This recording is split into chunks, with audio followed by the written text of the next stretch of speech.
William Gaddis once said, "Power doesn't corrupt people, people corrupt power." Let's get into it on the Derek O'Shea Show. Welcome to the revolution.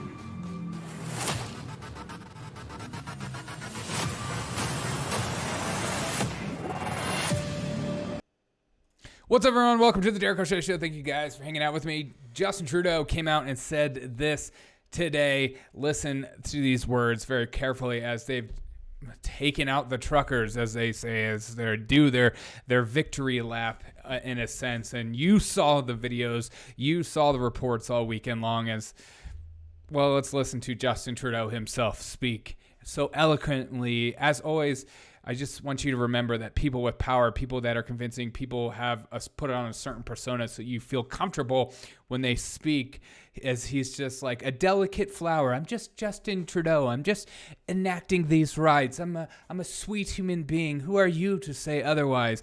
A real mean person sounds mean. I sound like a fluffy butter cake. Hi, Prime Minister. Do we still need the Emergencies Act? This is as loud as I can get it. Cleared. Parliament Hill has been cleared. Do we still need it? As I said, the Emergencies Act is not something to undertake lightly, and it's something that needs to be momentary, temporary, and proportional.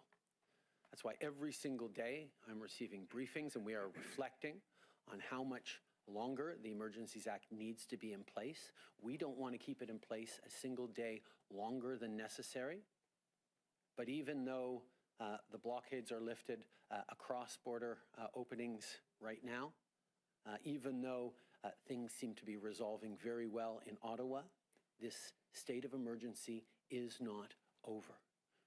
There continues to be real concerns about the coming days, but we will continue to evaluate every single day whether or not it is time and we are able to lift this state of emergency. So no.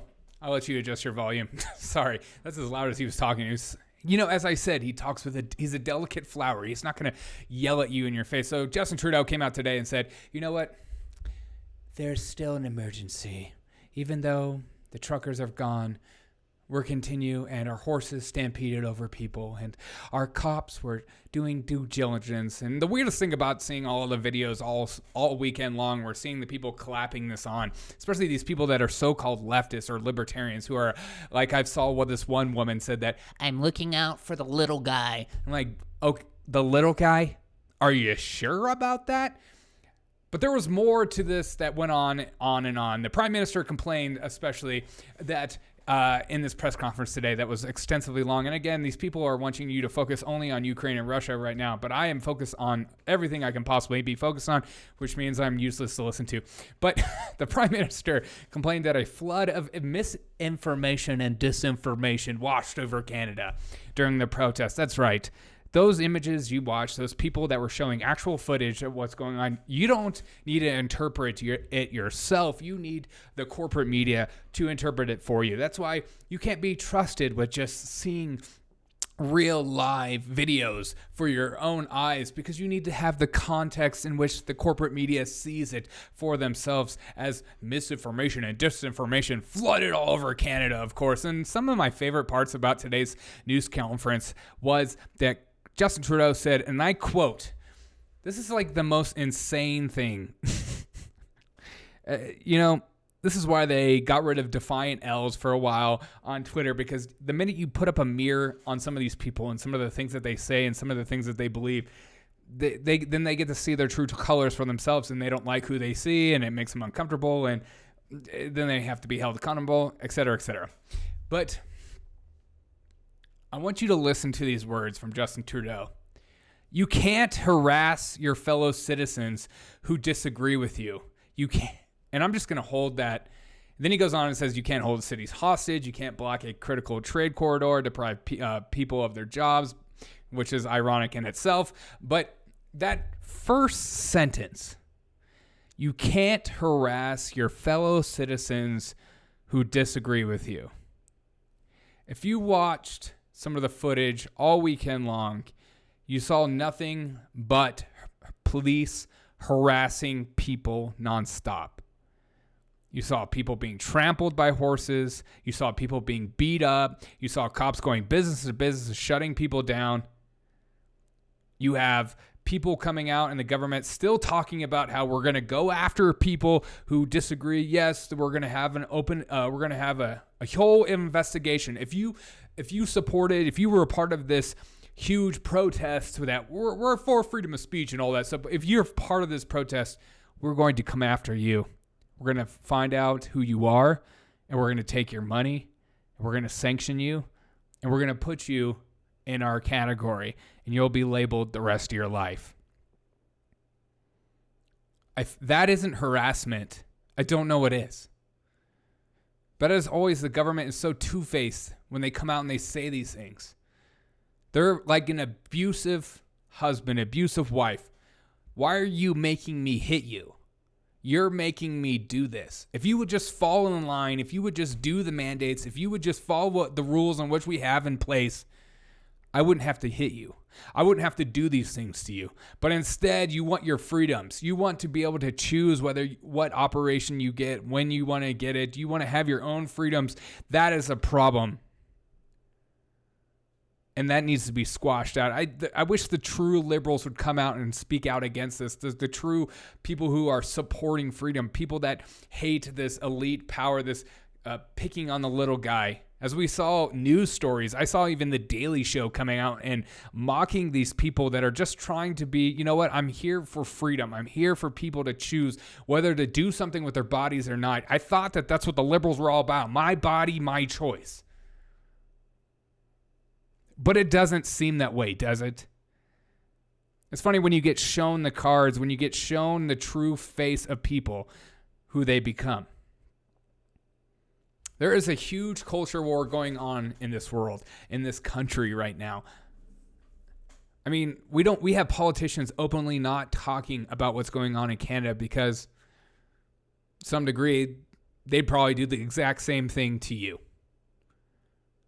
January 6th was a precursor. It was a little taste of what is to come, what they deem to feel like is necessary in order for them to hold power. As Justin Trudeau came out today, I'm not getting rid of my emergency powers because we just can't yet. The threat is too big. As always with government policies that try to take your freedoms, take your rights away from you, they will come up with an emergency. They will come up with a measure in which you fear your life to the point where you go, you know what? I give up. You can have it. You can have everything. You can take my freedom. You can take my money. I don't care. I just want to be safe. Do whatever you need to do in order for me to be safe because I don't feel safe and secure on my own. I don't feel safe and secure with who I am. We're watching right now that freedom being squashed. We're watching a Tiananmen Square moment, if you will. These people aren't trying to take over the government. They're not these aggressors. They're not shutting down cities.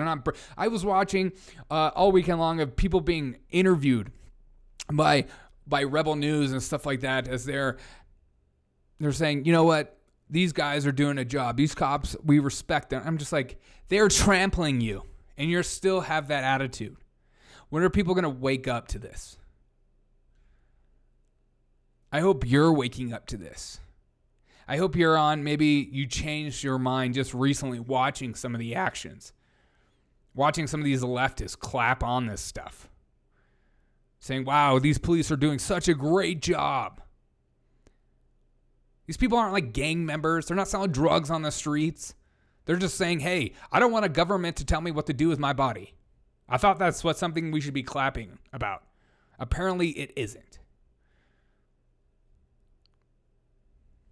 What do you think is going to come from this as the media shifts their focus to Ukraine and Russia as if we're supposed to care more about their borders than our own? Let me know your thoughts on this because I genuinely am curious. I want to know, and I hope you have a freaking fantastic rest of your day. I have more stories coming out. Love you.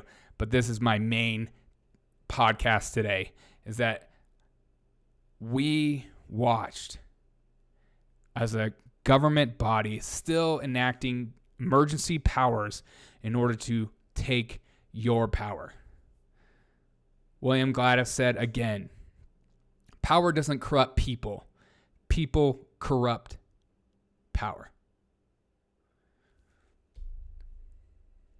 And that is the ultimate question. What are you going to do with the power that you have? Because it's important for you to continue to live, continue to be. If you want to thrive, if you want happiness, who has the power in your life? Is it the government? Is it your own self? Is it a God you worship? Let me know your thoughts. Hope you guys have a great day. I'll catch you on the next episode of The Derek O'Shea Show.